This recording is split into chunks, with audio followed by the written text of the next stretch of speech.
Baik, tibalah masa yang kita nanti-nantikan bersama pagi ini tamu bahasa dan Alhamdulillah di sebelah kanan Hani sudah pun bersama kita Yang Mulia Puan Rohana binti Radin, Pegawai Bahasa Dewan Bahasa dan Pustaka. Assalamualaikum Puan. Waalaikumsalam warahmatullahi. Apa khabar pagi ini, sihat ya? Alhamdulillah sihat. Syukur Alhamdulillah. Selamat datang ke Rampai Pagi. Terima kasih. Dapat jua kita ni menimba ilmu bahasa hari ini. Ilmu bahasa hari.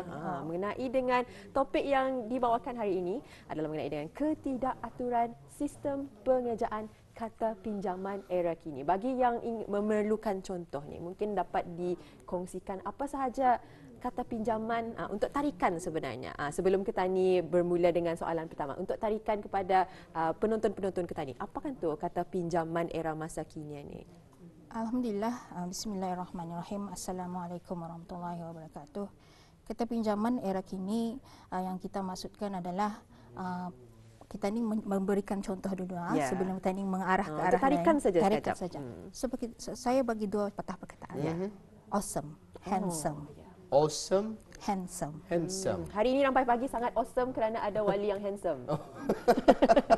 Itulah contoh kata pinjaman. Awesome. Dan saya yang awesome. Terima kasih Puan.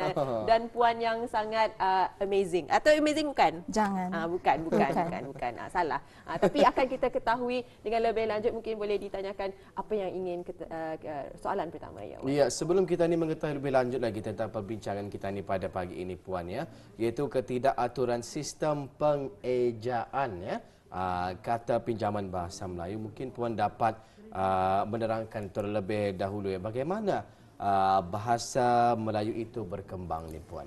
Baiklah, sebelum mengarah kepada perbincangan ketidakaturan sistem pengejaan kata pinjaman bahasa Melayu, terlebih dahulu dijelaskan mengenai bagaimana bahasa itu berkembang. Elemen bahasa ini sebenarnya sangat menarik untuk kita teliti.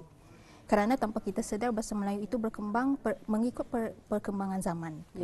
Artinya bahasa Melayu berkembang dengan pantas dan juga pesat, seperti mana yang pernah dijelaskan oleh Dr. Abdullah Jumain, yang pernah mengatakan bahawa hal yang menarik tentang bahasa Melayu ialah kepantasan bahasa Melayu berkembang bagi memenuhi tuntutan sebagai bahasa pelbagai ilmu dan juga merupakan bahasa di peringkat negara. Dari aspek apakah itu melihat kepantasan tersebut? Kita melihat kepantasan bahasa Melayu berkembang itu adalah salah satunya bergantung kepada perkembangan perbendaharaan kata ataupun kata-kata. Artinya bahasa itu daripada kata-kata. Kata-kata itu adalah nyawa bahasa. Artinya saban hari jumlah perkataan akan bertambah masuk dalam alat permulihan bahasa kita. Sebagaimana yang kita ungkapkan ini terdiri daripada kata-kata dan disusun mengikut ayat gramatis untuk dipahami oleh silawan bicara.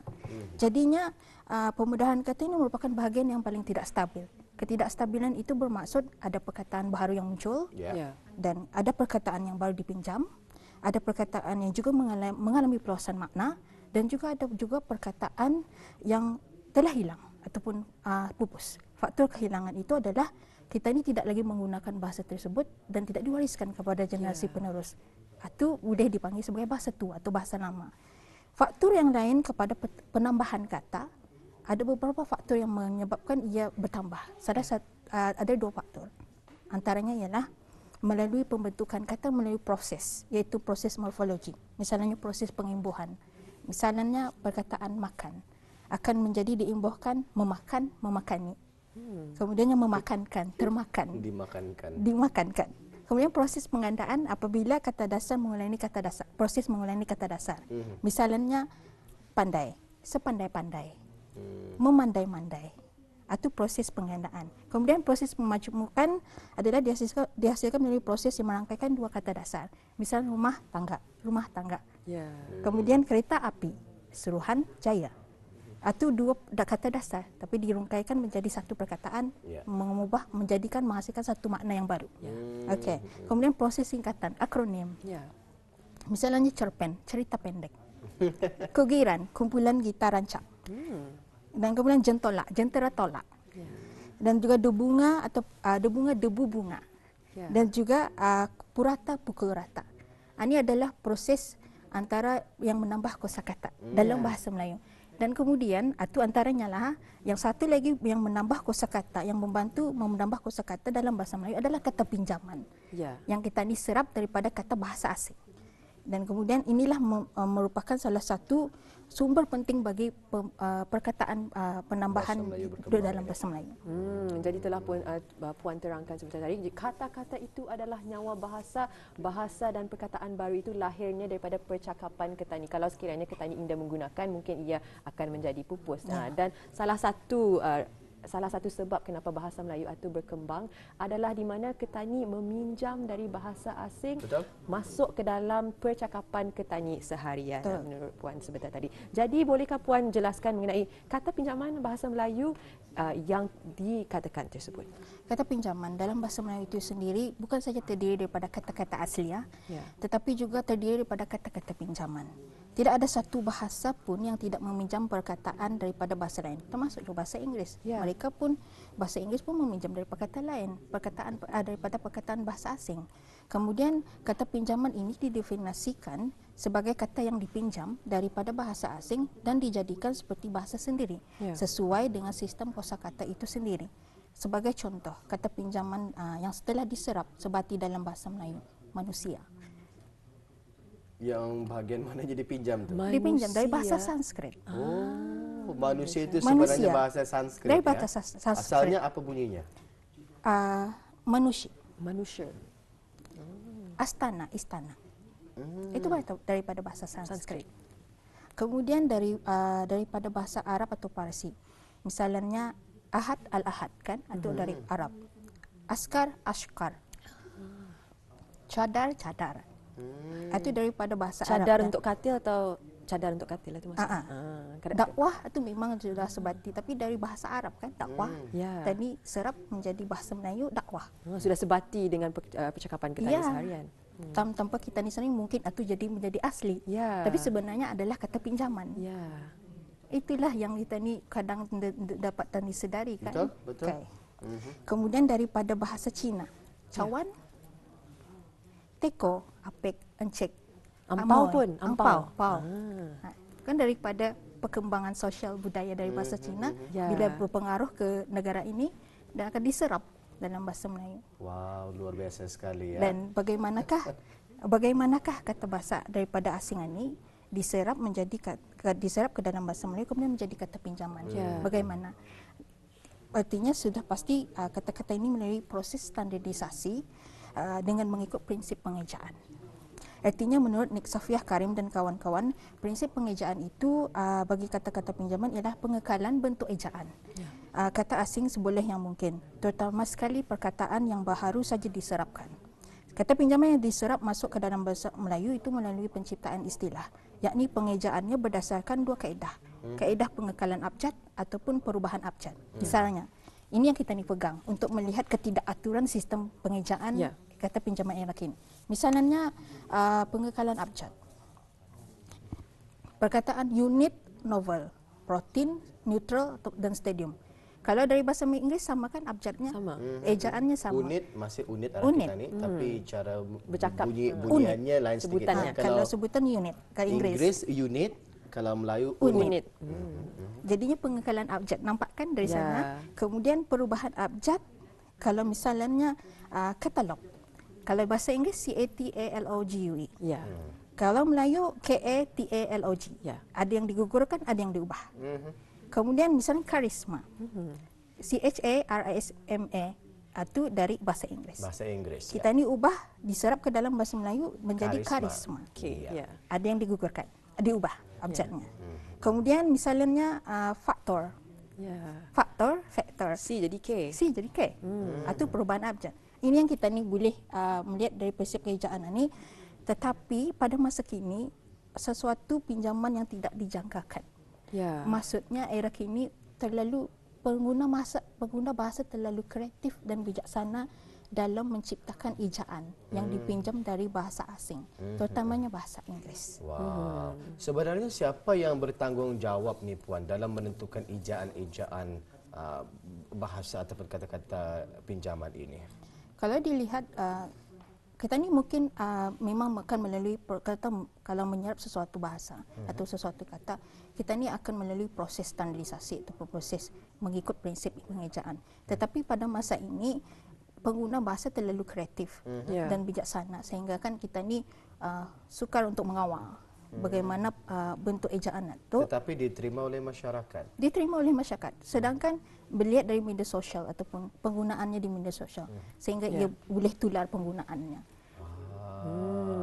Jadi Dan yang Awal akhir ianya akan ditetapkan menjadi cematu ejaannya. mungkin tadi melihat nilai kualitinya dalam bahasa Melayu. Adakah yang memberikan impak positif ataupun negatif kepada perkembangan bahasa Melayu? dari nilai Itu kualiti jangka masa panjang ya. mungkin juga adakah mungkin dari segi kuantiti mana satu yang lebih banyak digunakan akhirnya. Dilihatlah daripada dilihat. proses itu nanti. Ya, jadi mungkin ahli-ahli bahasa ataupun lingualis Ya. yang akan menyerapkan perkataan-perkataan ini dan dimasukkan ke dalam kamus Dewan Mungkin Bahasa. dijadikan sebagai diangkat menjadi kata pinjaman Ya. yang mungkin boleh dapat disebatikan ke dalam bahasa Melayu. Ya, baik. Bolehkah Puan menerangkan lebih lanjut mengenai dengan fenomena ini di mana ada kebijaksanaan dan juga kreativiti pengguna bahasa Melayu dalam mengolah dan juga mencipta kata-kata daripada bahasa asing. Jadi, apakah yang lagi dapat diketahui mengenai dengan fenomena ini? Baiklah, media massa termasuklah media sosial, bahan cetakan dan juga digital menyediakan sumber data kebahasaan yang cukup menarik untuk kita teliti. Ya. Bahasa yang digunakan dalam media pada masa kini merepresentasikan kebijaksanaan dan kekreatifan pengguna-pengguna bahasa Melayu dalam mengolah dan mencipta kata-kata daripada bahasa asing. Malah dalam dunia teknologi yang serba canggih ini, bahasa Inggeris banyak mendominasi bahasa-bahasa di dunia, termasuklah bahasa Melayu. Sifatnya yang mendunia ini menyebabkan semakin banyak kata bahasa Inggeris dipinjam dan diserap ke dalam bahasa Melayu. Kecanggihan ini telah membuka minda penutur bahasa dan juga pengguna bahasa Melayu untuk mencipta dan membina perkataan dan ayat dengan lebih kreatif sehingga mengenepikan aturan dan peraturan prinsip pengejaan. Ya. Saya membuat satu kajian mengenai ketidakaturan ini dan mengambil beberapa data pemerolehan iaitu daripada bahan cetakan dan juga dari bahan media sosial. Ya. Ya. Perkataan ada beberapa perkataan iaitu handsome, awesome, awesome. Kalau awesome ada dua. Awesome, awesome. Dan juga doggy bab dan juga keep it up. Kalau awesome OHSEM atau OSEM Saya daripada diperoleh daripada bahan cetakan yang terbit dan mendapat pasaran di negara ini. Maksudnya sama? awesome masuk. Awesome dan awesome benda yang sama, tapi Pengejaannya berbeza. melihat daripada keragamannya. Awesome. Jadi adakah ia diiktiraf sebagai bahasa Melayu awesome dan handsome ini? masih belum dapat masih belum dapat diperkatakan Ya. sama ada ia diiktiraf ataupun tidak. Ini kita ni melihat kepada ketidakaturannya sahaja. Ya. Jadi bagaimana proses ketidakaturan sistem pengejaan ini boleh berlaku ni Puan? Sebelum ini saya nyatakan ada dua prinsip pengejaan iaitu pengekalan abjad. Abjad itu huruf dan juga perubahan abjad, iaitu gugur abjad dan juga menggantikan abjad. Tapi yang ini perkataan handsome misalnya. Handsome ada berapa suku kata? Dua suku kata. Handsome. Apabila ditanda ejaan ini ke dalam bahasa Melayu, diserap ke dalam bahasa Melayu, ia akan menjadi HAND yang hand, diserap, dibentuk, ditandai ejaannya menjadi HEN. Ya. Suku kata hand. Kemudian some, SOME, ditandai ejaannya some, handsome. Itulah yang artinya keluar daripada prinsip pengejaan tadi. Ya. Menggunakan, menandai ejaan mengikut keselarasan bunyi suku kata. Ya. Handsome. Begitu je dengan awesome. Awesome macam mana ejaannya dalam bahasa ESOME sebenarnya. awesome. Bila disebut menggunakan suku kata awesome. Ya, awesome. Awesome. Kemudian ditandai ejaan kalau dalam bahasa Melayu menjadi OSEM, awesome. Dan juga OHSEM, awesome. Itu melalui keselarasan bunyi suku kata kan? Ya. Bukan artinya keluar daripada prinsip pengejaan tadi. Yang tadi prinsip pengejaannya apa? Mengekalkan abjad dan juga merubah abjad. Ya. Kan? Ya, baik Puan, kita ada 2 minit 2 minit sahaja lagi. Apakah kesannya dengan ketidakaturan ini? Kesannya kepada kita melihat bahawa situasi pada masa kini kemunculan sistem ejaan yang dicipta tanpa mendasar kepada prinsip pengejaan ini seharusnya kita ni ambil perhatian dalam meneliti dan mengendalikan hal-hal perkembangan bahasa Melayu.